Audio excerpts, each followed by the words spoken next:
우리가 역사 국정교과서 왜 반대해야 하는지 너무나 이유가 많아서 매일 말할 때마다 다른 이야기를 해도 될 정도예요. 지금 정부가 추진하고 있는 역사 국정교과서는 우리 헌법을 부정하는 반헌법적인 교과서, 또 대한민국의 정체성과 정통성을 무너뜨리는 반국가적인 교과서입니다. 엊그제 황교안 총리 담화 키워드가 두 가지였습니다. 하나 교학사 교과서였고요. 또 하나가 건국이었습니다. 1948년 8월 15일에 대한민국이 건국됐는데 우리는 1948년 8월 15일 대한민국의 탄생을 전 세계에 알렸습니다. 제헌헌법 전문에도 기미 3.1운동으로 대한민국을 건립했다는 것과 그것을 건국이라고 하지 않고 정부 수립이라고 했기 때문에 대한민국을 폄하하고 대한민국의 정통성을 부정한 것이다. 그런 논리. 이렇게 1945년 8월 15일은 2차 대전 종전으로 우리나라가 해방된 것이고, 정작 더 의미가 있는 것은 48년에 대한민국이 건국된 것이다. 그래서 광복절보다 오히려 건국절을 우리가 더 기념해야 한다. 이런 주장들, 이런 논리가 지금 정부가 역사국정교과서를 밀어붙이고 있는 배경입니다. 오래됐습니다. 이명박 정부 때 건국절 행사 추진하다가 광복회를 비롯한 많은 독립운동 단체들 항의받고 흐지부지 됐었습니다. 지난번 박근혜 대통령 8.15 광복절 경축사에서 처음으로 그런 표현을 썼습니다. 광복 70주년이면서 건국 67주년이다. 오늘은 광복 70주년이자 건국 67주년을 맞는 역사적인 날입니다. 제헌헌법 전문에도 기미 3.1운동으로 대한민국을 건립했다는 것과 오늘 제69주년 광복절과 대한민국 정부 수립 66주년을 맞이하여 아마 역사국정교과서 성공하면 2017년 아이들에게 배포가 되고 2018년에는 제70주년 건국절 행사를 대대적으로 하려고 할 것입니다. 건국 60년, 이 의의 속에는 친일 세력들의 엄청난 음모가 숨어있다고 봐야 됩니다. 임시정부는 독립국가를 대표한 게 아니고 실제로 국가 운영한 적도 없다. 그러니 우리 민주주의의 실제 출발은 1948년 8월 대한민국 건국이라고 봐야 한다. 그리고 건국 후 공로는 정부 수립에 참여했던 인물들의 몫으로 돌리는 게 마땅하다. 이게 무슨 뜻입니까? 1948년 이전 일제 식민지하에서 독립투쟁을 했던 모든 우리 선조들의 투쟁을 깡그리 무시한 처사입니다. 결국 대한민국 뿌리는 독립운동 세력이 아니라는 것입니다. 이것은 우리 헌법 전문을 무시한 것입니다. 우리 헌법 전문에서는 3.1 정신을 바탕으로 한 임시정부를 법통을 이어받았다고 되어 있습니다. 그럼 수구 세력이 내세우는 대한민국 뿌리는 어디에 있습니까? 역사가 뒤틀리지 않았다면 대부분 민족 반역죄로 다스려졌을 친일파들, 그들의 권력에 눈이 멀어서 친일파와 손잡았던 이승만과 그 옹호 세력들입니다. 이들이 우리 역사의 뿌리여 정통이란 겁니까? 과연 일선 경찰의 직권으로 반민특위를 습격할 수 있을까? 습격은 내무차관이 주도했고 배후엔 이승만이 있었다. 이승만은 이튿날 외신과의 기자회견에서 자신이 습격을 지시했다고 밝혔다. 저는 편협한 역사관을 가졌다고 생각하지 않습니다. 김구 선생은 임시정부의 이 수반까지 하시면서 이 독립운동가로서 대단히 훌륭하신 분이었지만은 48년에 대한민국이 독립하는 데 대해서는 반대하셨던 분이기 때문에 그런 의미에서 그 대한민국의 이 공로자로서 김구 선생님을 거론하는 것은 옳지 않다. 우리가 독립을 해서 독립국가의 국민이 된 것은 1948년 8월 15일 이후부터입니다. 재헌헌법 전문에도 기미 3.1운동으로 대한민국을 건립했다는 것과 김구 선생은 건국 공로자입니까 아닙니까? 그 점에 대해서는 제가 여기서 언급할 만한 위치에 있지 않습니다. 우리가 1962년에 건국 훈장이라는 걸 주었습니다. 대한민국 건국에 공로가 있는 분들께 주었는데요. 거기에 김구 선생이 들어가 있어요. 이승만 대통령도 받으셨고요. 그럼 건국 공로자입니까 아닙니까? 건국 공로자죠. 그리고 이게 1962년입니다. 1962년에 우리나라 최고 통치자가 누굽니까? 조국 광복을 위해서 애쓰신 애국자들로 그렇게 네, 포상한 걸로 생각합니다. 잠깐만.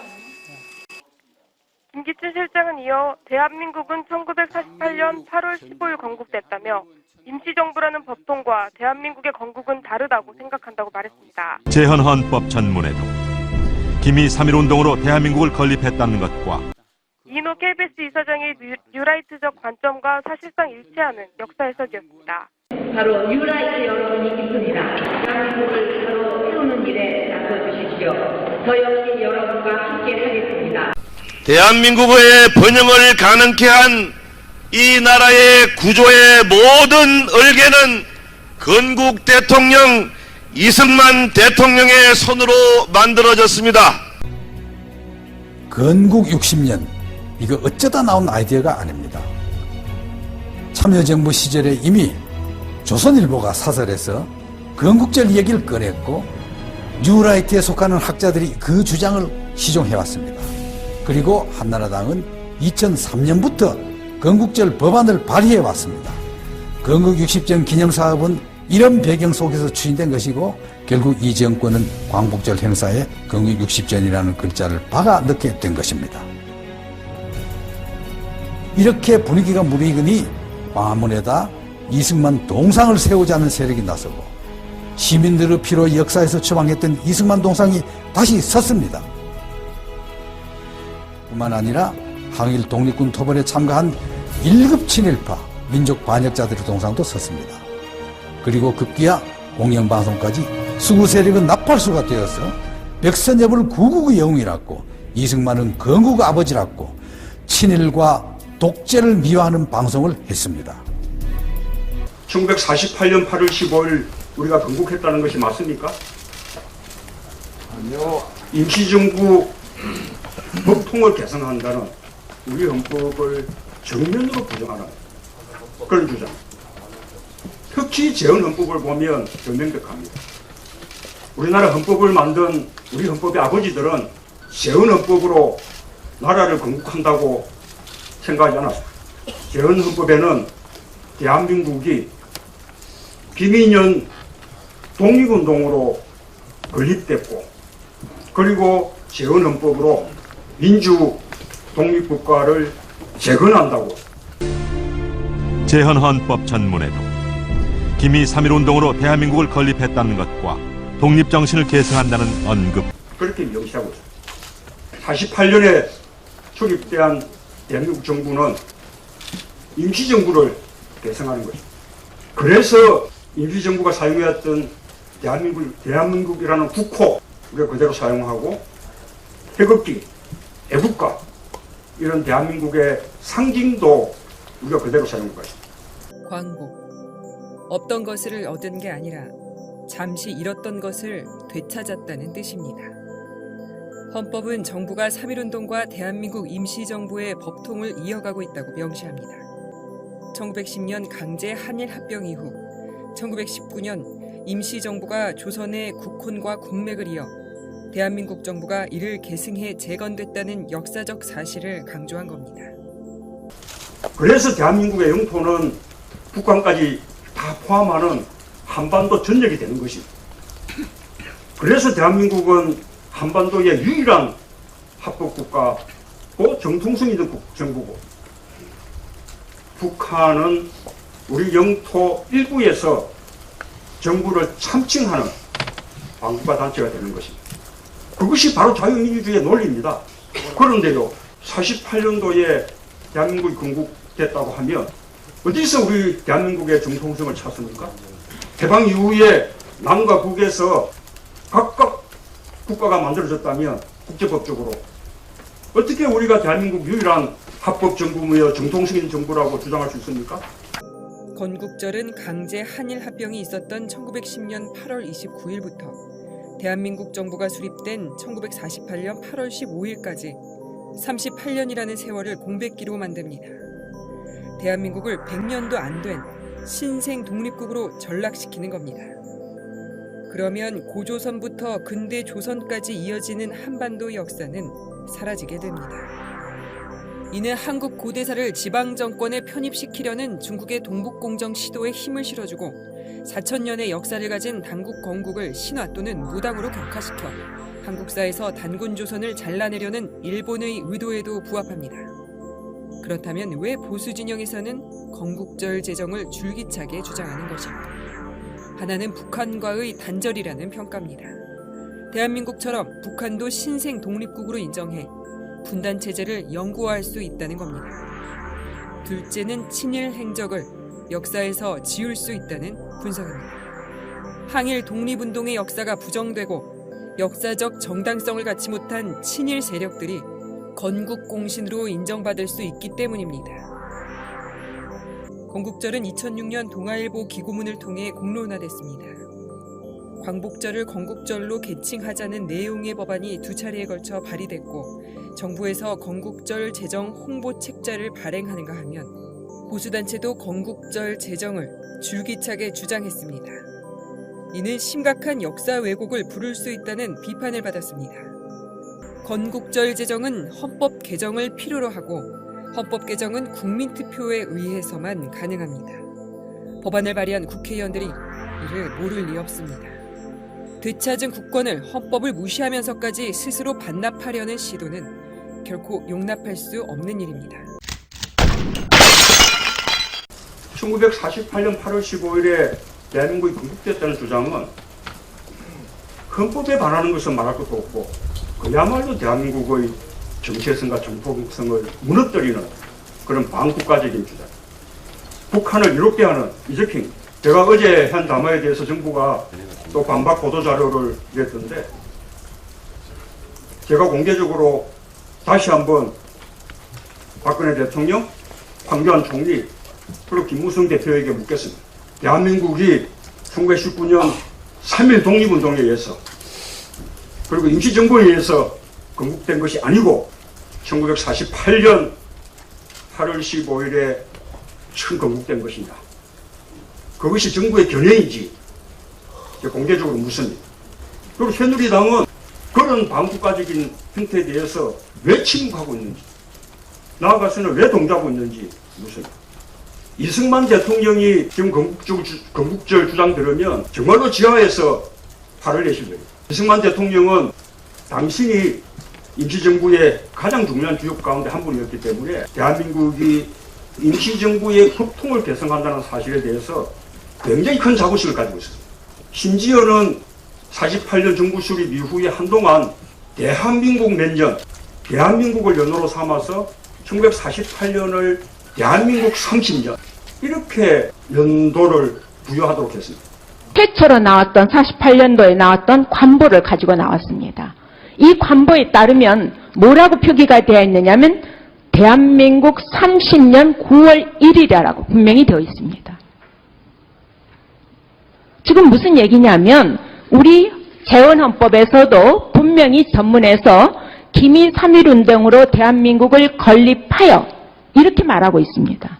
그 말은 우리가 3.1운동이 일어났던 1919년을 우리나라의 건국으로 본다라고 하는 것을 헌법 전문에도 담고 있습니다. 그런데 대한민국 대통령이 헌법 전문을 모르십니까? 헌법 전문에 나와 있는 개념과 건국의 개념 또 독립의 개념은 좀 차이가 있습니다. 차이가 어떻게 있습니까, 총리? 지금 그러니까 1919년에 어떤 우리 국가의 역사적인 의미가 있는 일이 있었다. 헌법은 그런 의미지 거기 그것이 건국이다. 헌법이 그런 의미예요? 그것이 법무부 건국이다. 장관을 지내신 총리께서 1948년 9월 1일자 관보 1호도 무시하시고 또 헌법 전문에도 분명히 기미 3.1운동을 대한민국을 건립하여 이렇게 되어 있습니다. 이걸 바꾸시겠다라는 건가요? 그러면 그 말씀은 어떤 의미를 갖느냐면 임시정부의 법통 그리고 항일 독립운동의 역사 대한민국 헌법 모두 다 부정하시겠다라는 말씀이신가요? 이명박 정부 당시에도요. 1948년 8월 15일을 건국절로 추진하려고 했었던 적이 있었어요. 그랬다가 독립유공자, 유족들이 모두 다 건국훈장까지도 반납하겠다라고 하면서 국민들과 모두 다 결사 반대를 했었죠. 그래서 스스로 철회한 적이 있습니다. 그런데 총리, 박근혜 정부가 다시금 그런 시도를 하시고 또 총리께서도 그에 대해서 처음에는 모르신다라고 하더니 확인해 보신다라고 하더니 이제 와서는 거기에 힘을 실습니까? 건국기를 바꾸는 것은 총리 아주 중요한 문제입니다. 이런 말씀입니다. 네, 총리. 세계 어느 나라가 자신들의 건국의 역사를 스스로 축소하는 나라가 있습니까? 왜 우리가 임시정부의 적동을 무시해야 되는 겁니까? 우리는 1948년 8월 15일 대한민국의 탄생을 전 세계에 알렸습니다. 재헌헌법 전문에도 기미 3.1운동으로 대한민국을 건립했다는 것과 1948년 9월 1일에 대한민국 관보 1호가 발행되는데 그 관보는 일자를 대한민국 30년 9월 1일로 그렇게 명기하고 있습니다. 그래서 우리가 북한보다 정통성이 있는 것입니다. 그런데도 이 사람들이 왜 이제 와서 48년도에 건국했다고 하는 것이냐. 1948년도에 건국됐다면요. 그 앞에 있었던 일제식민지 지배, 항일운동, 친일활동 모두 다 대한민국 이전의 역사가 됩니다. 1919년 독립운동 이후에 그때부터 대한민국이 건국됐다면 친일 부역배들은 대한민국에 반역한 사람들 두고두고 부끄러워하고 반성하고 해야 할 일입니다. 그런데 그 친일 부역배들이 해방 이후에 반공이라는 탈을 쓰고 또 득세하지 않았습니까? 1948년이 대한민국 건국이라면 그 친일 부역배들이 대한민국 건국의 주역이 되는 것입니다. 정부 여당이 하고 있는 국정교과서 목적이 바로 그것이라고 저는 봅니다. 우리 역사 국정교과서 용납할 수 있겠습니까? 없습니다. 자, 끝까지 막아냅시다. 그런데 이보다 더 끔찍하고 무서운 일이 있습니다. 우리 젊은 세대들에게 가르칠 역사 교과서를 완전히 친일파의 입맛에 맞도록 뜯어 고치려고 하는 작업입니다. 뉴라이트 대표 학자들이 포진한 교과서 포럼. 이 사람들이 이명박 정권 들어서자마자 책을 냈습니다. 일제가 우리를 근대화시켰다. 강제로 끌려간 위안부 할머니들은 돈 벌러 간 거다. 김구 선생은 테러리스트다. 이걸 두고 조선일보가 뭐라고 했느냐 압니까? 균형 잡힌 역사교육의 첫걸음이라고 했답니다. 여기에 한 발 더 나가서 교과서를 탈환해야 된다고 선동했습니다. 서북청년단 재건위원회라는 단체가 갑자기 나타나서 김구 선생 암살이 의거다 이렇게 주장해서 비난이 쏟아지고 있습니다. 일단 대한민국 임시정부의 주석으로 활동하신 백범 김구 선생을 부정하는 건 대한민국 자체를 부정하는 것이죠. 그래서 어떻게 됐습니까?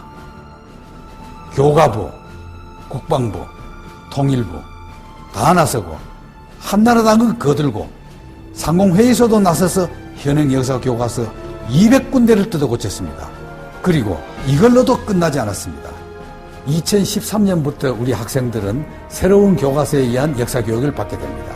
그 역사교과서 집필 기준에 의하면은 8.15 이후 친일파 청산에 대한 모든 노력을 빼라. 이승만 독재정권에 대한 비판을 빼라. 박정희 독재정권에 대한 비판도 빼라. 광주 5.18 민주화 항쟁에 대한 기술도 빼라. 이런 교과서 집필 기준을 해서 이런 책으로 배운 학생들이 앞으로 우리나라를 짊어지고 나가야 됩니다. 그 학생들이 어떻게 변하겠습니까? 이제 박정희 동상까지 섰고 기념관도 문을 이옵니다. 그리고 이명박 대통령 퇴임 전까지 이 모든 역사 왜곡의 완결판인 대한민국 역사관을 개관하겠다고 합니다. 학교에서는 교과서를 배우고 집에서는 방송에서 익히고 거리에 나서면은 각종 동상과 전시회, 기념관을 통해서 또 왜곡된 역사를 배우는 이런 비참한 현실이 우리 앞에 다가오고 있습니다. 친일의 뿌리를 둔 추구 세력이 역사적 정통성을 완전히 통째로 가져가겠다는 것입니다. 역사는 과거가 아닙니다. 역사는 현실 정치입니다. 이명박 정권 들어서서 역사 분야에서 가장 먼저 추진한 것이 뭐였는지 기억나십니까? 모든 과거사위원회를 없애는 것이었습니다. 멀게는 동학혁명부터 일제 때 강제동원 피해 문제, 그리고 8.15 후에 독재 정권이 권력을 유지하기 위해서 국민들을 탄압하고 학살했던 역사, 부당한 권력이 국민들을 희생시켰던, 억울하게 만들었던 그런 모든 국민들의 원한을 풀어주기 위해서 만들었던 과거사위원회. 그런데 어떻게 됐습니까? 한나라당이 집권하기 바쁘게 그나마 남아있던 위원회들조차도 연장하는 것을 반대하고 결국은 다 문 닫아버렸습니다. 도리어 국민들은 피가슴에 멍든 상처를 그대로 간직한 채 현 정권은 모든 것을 은폐하기에 바빴습니다. 그 대신 이 수구 세력들이 뭘 했습니까? 건국 60주년 기념사업을 했습니다. 취임 한 달 보름 만인 4월 2일 대통령의 첫 국정연설이 잡혔다. 그가 막 국회로 들어서는 순간 야당 의원들은 야유를 보내고 일어서지도 않았다. 대통령에 대한 최악의 대우였다. 연설은 38분 동안 진행됐다. 한나라의 대통령이 향후 펼쳐갈 국정운영의 원칙이 발표되는 순간이었으나 야당 의원들은 경청하는 모습이 아니었다. 그들은 그를 대통령으로 인정하지 않았다. 처음부터 그랬다.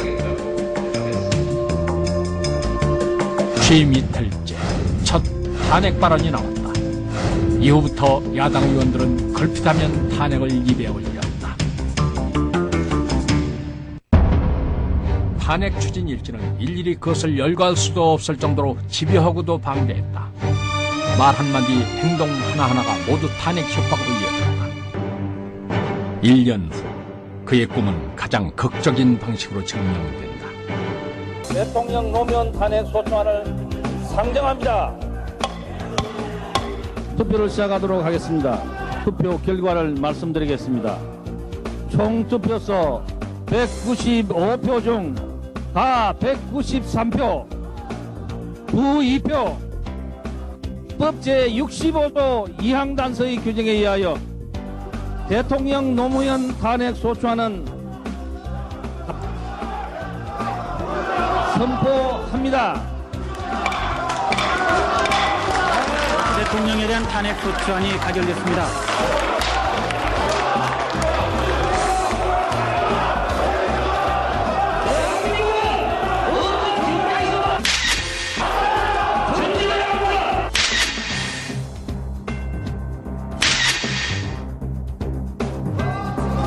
대한민국 만세, 자유민주주의 만세, 16대 국회 만세. 2004년 3월 10일 끝내 대통령 탄핵이 가결됐다. 사상 초유의 상황이었다. 그날 오후 5시 15분 마침내 탄핵소추 결의 통지서가 청와대에 도착한다. 그 순간 대통령의 모든 직무가 정지됐다. 대통령 비서실의 공식 업무도 정지됐다. 이로부터 대한민국은 63일간 대통령이 없는 나라가 됐다. 우리가 역사에서 물려받은 분열의 상처는 친일과 항일, 좌익과 우익, 그리고 독재시대의 억압과 저항의 과정에서 비롯된 것입니다. 이를 극복하기 위해서는 그 시대 역사에 대한 올바른 정리와 청산이 이루어져야 합니다. 친일의 역사로부터 비롯된 분열과 갈등이 광복 60년이 지난 오늘에 이르도록 해소되지 않고 있습니다. 해방은 되었으나 좌우 대결에 매몰되어 친일 세력의 득세를 용납하였고 그 결과로서 친일 세력을 단죄하기는커녕 역사의 진실조차 채 밝히지 못했기 때문입니다. 다행히 작년에는 우리 국회가 일제강점하 반민족행위 진상규명 특별법을 만들고 올해에는 진실 화해를 위한 과거사 정리 기본법을 만들었습니다. 그동안 미루어왔던 친일 반민족 행위의 진상을 밝히고 아직도 빛을 보지 못하고 있는 독립운동사의 나머지 한쪽도 밝힐 수 있게 되었습니다. 이 일이 제대로 마무리되면 과거 식민지 역사에서 비롯된 우리 사회의 분열과 갈등은 이제 정리되는 국면으로 들어서게 될 것입니다. 국회에 계류 중인 친일 반민족 행위자 재산 환수에 관한 특별법까지 통과되면 친일 반민족 행위자들이 나라와 민족을 팔아서 치부한 재산을 그 후손들이 누리는 역사의 부조리도 해소될 것입니다. 한나라당 의원 좌석은 텅 비었습니다. 열린우리당 등 다른 4당과 무소속 의원들만 출석한 가운데 친일 행위자 재산 환수법 등 80여 건의 안건이 처리됐습니다. 한나라당 의원 좌석은 텅 비었습니다. 열린우리당 등 다른 4당과 무소속 의원들만 출석한 가운데 친일 행위자 재산 환수법 등 80여 건의 안건이 처리됐습니다. 친일 재산을 국고로 환수하기 위한 범정부 기구가 오늘 출범했습니다. 네, 환수된 재산은 독립유공자를 위하여. 일제강점기 때 자신의 영달을 위해서 나라를 배신했던 친일파들은 많은 땅과 재산을 갖게 된 경우가 많습니다.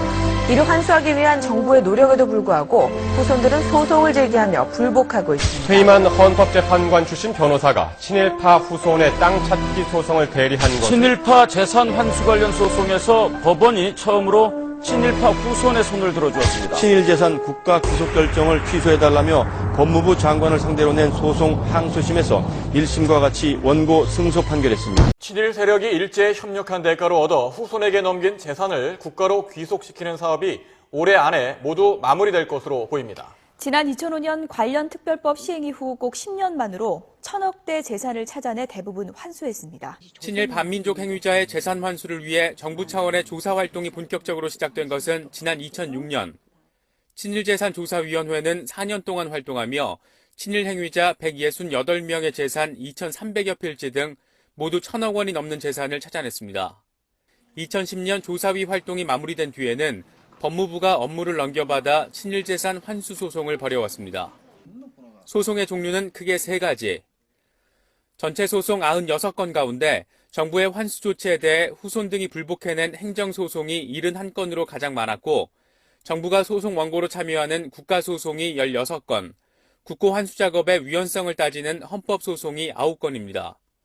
이 가운데 이미 94건은 확정됐고 나머지 2건은 현재 대법원에 계류돼 있습니다. 확정된 소송 94건 가운데 정부가 패소한 것은 단 3건으로 전체 승소율은 97%로 나타났습니다. 대법원에 계류돼 있는 나머지 재판 2건도 올해 안에 확정될 가능성이 큰 만큼 친일재산 환수 소송은 올해 안에 모두 마무리될 가능성이 높아 보입니다. 반세기 동안 제대로 손쓰지 못한 민족사의 왜곡 현상을 바로잡았다는 평가를 받고 있는 친일재산 환수 작업. 법무부는 친일재산조사위원회가 찾아낸 환수 대상 말고 또 다른 친일재산이 발견된다면 별도의 소송을 수행한다는 계획입니다. 복군들이 서명한 이 태극기에는 그들의 새로운 꿈이 담겨 있다. 자주 차림. 독립은 단결이다. 완전한 독립을 위하여 노력하자.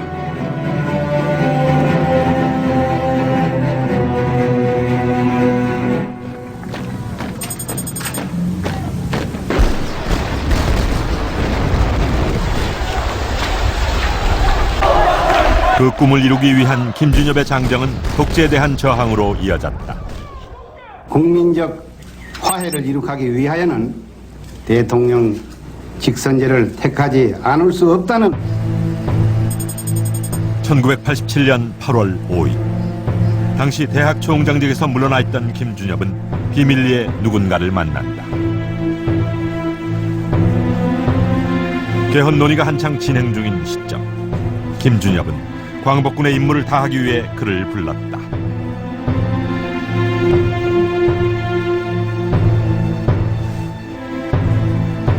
그는 신흥 무관학교를 세운 이회영의 손자로 당시 민정당 소속의 이종찬 의원이었다. 6.29 선제 선언 끝나고 나서 이제 헌법 개정을 할 때인데 한번 저를 좀 만나자고 그래서 만났습니다. 만났는데 김준엽 총장이 저를 보고 이것을 이어야 된다. 아주 강도 높게 저한테 얘기를 하시더라고요. 김준엽이 강조한 것은 헌법 전문에 들어갈 내용이었다.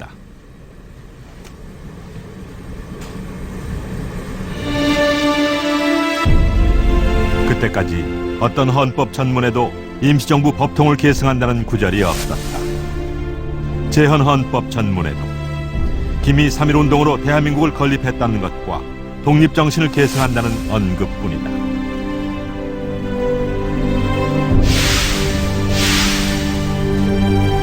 유신헌법과 80년 개정헌법도 마찬가지다.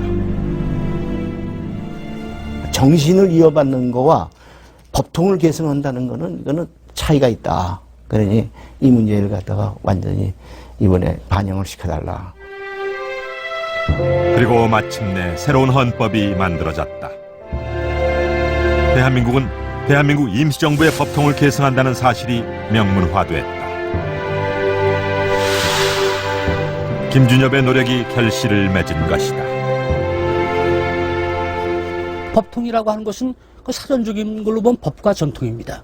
그다음에 그 전통을 계승한다고 하는 것은 선열들이 쌓아나왔던 어떤 그런 그 문화유산, 정신, 이것을 그대로 이어받는다. 그런 뜻이죠. 그래서 대한민국 임시정부의 법통을 계승했다고 하는 것은 지금 대한민국은 대한민국 임시정부를 그대로 이어온다. 그런 얘기입니다. 이후에도 김준엽의 장정은 계속됐다. 중국 상해 만국 공묘에는 외국인들이 묻혀있다. 1990년대까지 이곳에는 조국으로 돌아오지 못한 임시정부 요인들의 유해가 방치돼 있었다.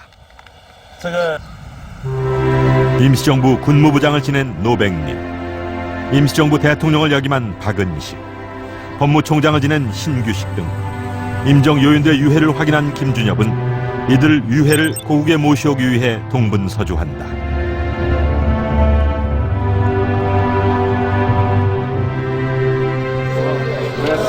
전기침 중국 부총리 겸 외교부장이 오늘 우리나라에 왔습니다. 한중 두 나라 외무장관은 김준엽은 한국을 방문한 중국의 외교부장을 직접 만나 임정 요인들의 유해 송환을 요청했다. 만찬장소에서 김준엽 선생님께서 상해에 계신 이 임시정부 요인들의 유해를 교육하도록 하시는 게 좋겠다. 그런 말씀하셨고 또 그 당시에 상해 임시정부 청사를 복원하는 문제도 언급을 하셨습니다. 꿈에도 그리던 거국당으로 5분 선녀를 모시는 천묘 의식은 고인들이 묻혀있던 상해시 만국 공묘 안에서 엄숙하게 봉행됐습니다. 그해 8월 마침내 임정 요인 5분의 유해가 조국으로 돌아왔다. 광복 48년 만에 이루어진 유해 송환이었다. 교민들이 차례로 분향 헌화했습니다. 시기는 늦었습니다만 지금이라도 이렇게 봉환할 수 있어서 여간 기쁘지가 않고 이것이 우리 헌법에 있다시피 대한민국 정부는 대한민국 임시정부의 법통을 계승한다고 하는 것이 되어 있는데 이번에 봉함으로 말리면서 그 사실이 국내외로 아마 확고부동하게 주장이 되지 않겠는가.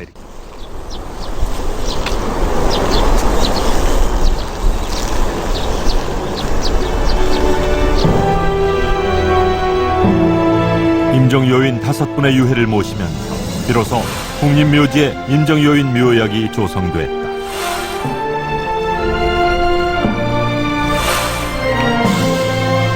그렇게 김준엽은 마지막 임무를 완수했다.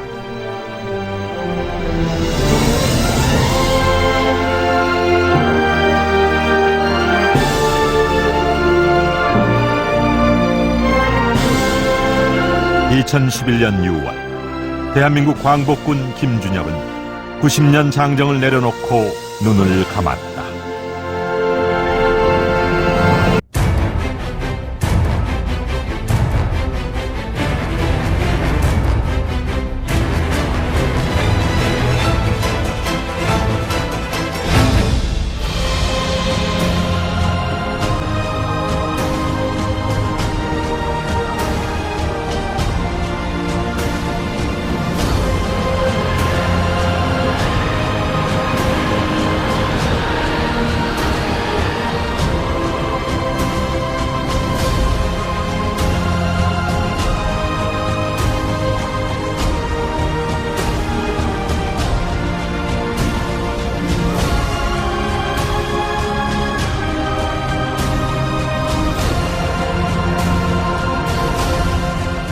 일본군을 탈출한다고 하는 것은 일본군에게 엄청난 동요를 가져와서 일본군에게 큰 타격을 주는 그러한 상황이었습니다. 김준혁과 같은 이런 지식인 청년들이 자신을 희생해가면서 독립운동에 참여했던 이 정신, 이것이 독립을 쟁취할 수 있었던 원동력이 되었습니다. 김준혁, 대한민국의 영원한 광복군으로 당신을 기억합니다. 이젠 역사가 된 김준엽의 삶은 광복군 장정 그 자체였습니다. 광복 이후 국무총리직을 비롯해 12차례에 걸쳐서 고위 관직의 제의가 있었지만 그는 끝내 거절합니다. 그가 마지막 순간까지 가고 싶어 했던 길은 광복군의 꿈을 이루는 길이었습니다. 못난 조상이 되지 않기 위해 그가 목숨을 걸었던 광복군 장정은 되찾은 나라를 올바르게 지키기 위한 역사적 삶이 된 것이죠. 김준엽의 장정은 나라를 되찾고 지키기 위해 고난의 길을 가야 했던 광복군들이 있었기에 오늘날의 대한민국이 있다는 사실을 보여주고 있습니다. 이제 그가 장정을 끝낸 자리에 우리가 가야 할 장정이 남아 있습니다.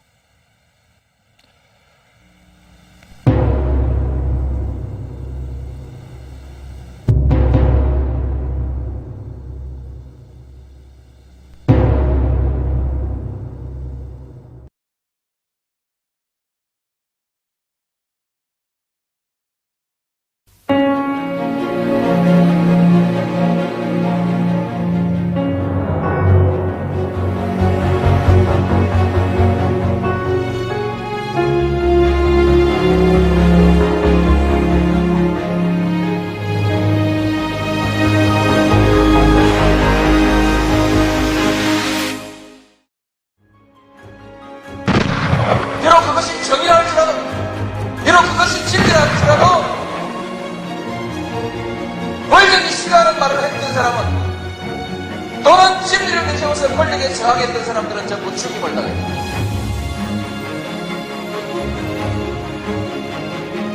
한국에서 부귀영화를 누리고자 하는 사람은 모두 권력에 줄을 서서 손바닥을 비비고 머리를 조아려야 했다.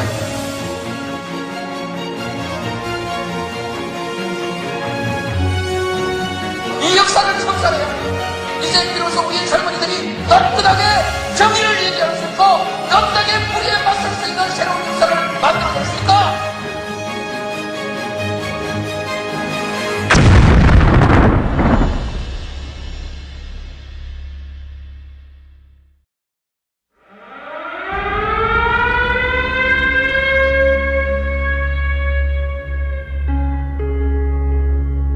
김구, 김은봉 둘이 합작을 해서 경성에서 암살작전을 벌인다.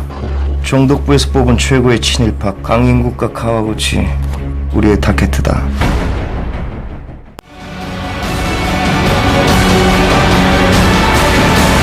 알려줘야지.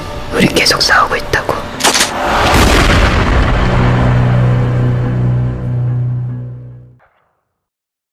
그 다음에 세 번째는 중앙선거관리위원회의 개표 조작이었습니다. 개표 결과를 사전에 입력한 사실이 확인됐습니다.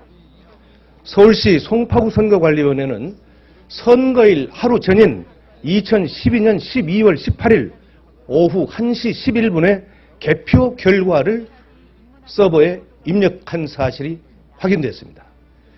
그 자료는 2012년 12월 19일 다음 날 개표한 결과와 일치합니다.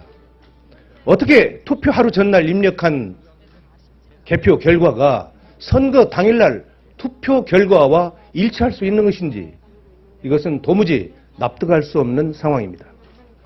세 번째 사례입니다. 개표소에서 지역선거관리위원장이 개표 선언을 하기도 전에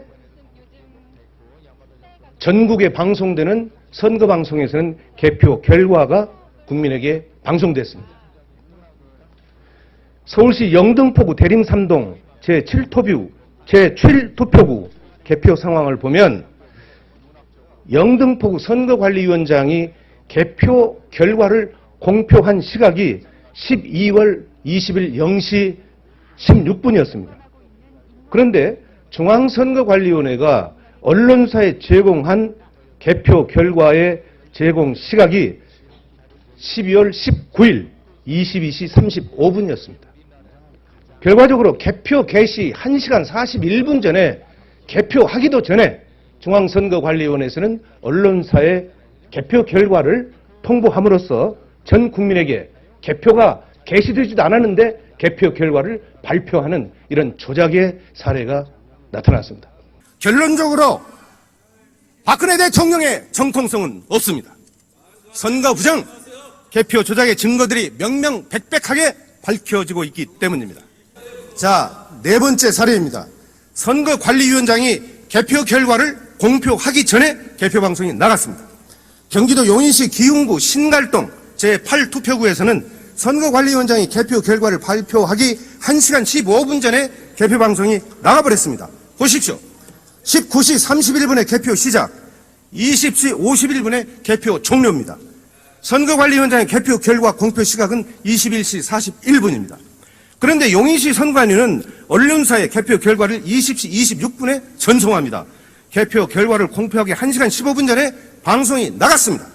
개표가 한창 진행 중인 시각에 개표 방송이 나갔다는 말입니다. 자, 다섯 번째 사례입니다. 개표 방송이 나간 후에 개표한 사례입니다. 영등포구 대림 3동 제7투표구입니다. 23시 16분에 개표 시작을 해서 23시 31분에 개표가 종료됩니다. 선거관리위원장은 투표 결과를 자정이 넘은 0시 16분에 공표합니다. 그런데 영등포 선거관리는 개표 결과를 22시 35분에 언론사로 전송을 합니다. 자, 결론적으로 투표함을 열기 41분 전에 언론사에 개표 결과를 보냈습니다. 선거관리위원장의 개표 결과 발표 1시간 41분 전에 개표 방송이 나갔습니다. 정말 기가 막히지 않습니까? 세계에서도 공정성을 인정받고 있는 우리 대한민국의 중앙선거관리위원회의 명예를 훼손하는 아주 심각한 발언이라고 말씀을 드립니다. 중앙선거관리위원회 자료라고 말씀드리지 않아요, 지금? 자, 마지막으로 하나만 더 볼게요. 부산시 사상구 엄궁동 제6투표구입니다. 21시 34분에 개표를 시작해서 21시 46분에 개표가 끝납니다. 선관위원장은 개표 결과를 22시 09분에 공표합니다. 그런데 개표 결과를 언론사에 제공한 시각이 20시 57분이었습니다. 그러니까 개표 방송이 나간 37분 후에 개표가 시작이 됩니다. 개표 방송이 나간 1시간 12분 뒤에 개표 결과가 공표됩니다. 참으로 어처구니 없는 일입니다. 이와 같은 일들이 전국 각 지역 선관위에서 60% 이상 벌어지고 있습니다.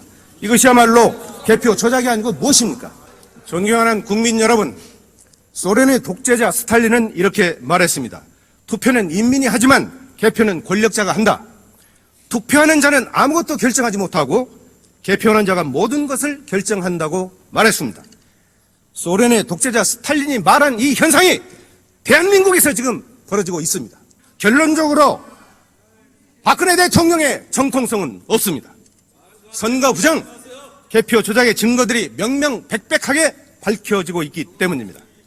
오늘날 사법부와 행정부는 권력의 시녀가 되어버렸습니다. 박정희는 군사 구태타로 권력을 찬탈했고 그에 따라 박근혜는 선거 구태타로 권력을 잡았습니다. 박근혜 정권의 정체성은 과연 무엇입니까? 뼛속까지 친일에 피가 흐르는 친일파 후예들이 권력의 중심에서 역사를 왜곡하는 정권, 유신 잔당들이 광풍으로 박정희 유신 망령이를 부활시키는 정권, 수구 반통일 세력들이 민족 통일을 외면한 정권이라고 저는 규정합니다. 저는 국민의 이름으로 대법원장과 중앙선거관리위원장께 요구합니다. 대법원은 18대 대통령 선거 무효 소송을 당장 속개하십시오.